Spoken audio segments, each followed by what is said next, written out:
Ito yung ininom ko nung nagkasakit ako. Ang sakit ko ay diabetes, may komplikasyon na ng tuberculosis. Ininom na po nito, ang unang ginawa ko, every 2 hours ako for 3 days sa shake. Tapos after ko ng 3 days, nag-4 sa shake na rin ako ng almost 3 to 4 months. Hanggang ngayon, hindi ko na siya tinigilan. Kaya, ganun din ang gawin. Ako nga pala si Ricky Kulaway ng Survey. Yung paggaling mo, sir, ng ilang months? Ako gumaling ako ng almost 6 to 7 months kasi hindi lang diabetes ang sakit ko, nag-positive ako for lung cancer.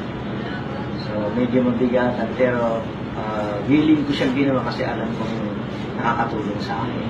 Dahil nakita ko yung improvement sa akin, tinuloy-tuloy ko lang yung paggamit. Ganun lang naman yun, tuloy-tuloy mo lang, maniwala at magtiwala ka.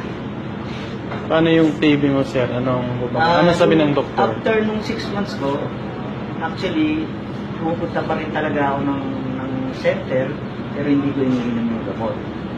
Kasi nga nagagalit yung doktor. So, inintay ko umabot yung 6 months, graduation day ng center, DOT yan, TATS kung tawagin.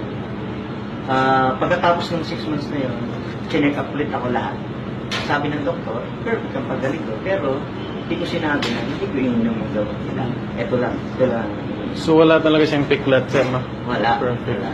Perfect yan. X-ray siya ulit. Kung sakaling meron kayong ganun sakit. Pati yung resistensya mo, immune system mo, lalakas.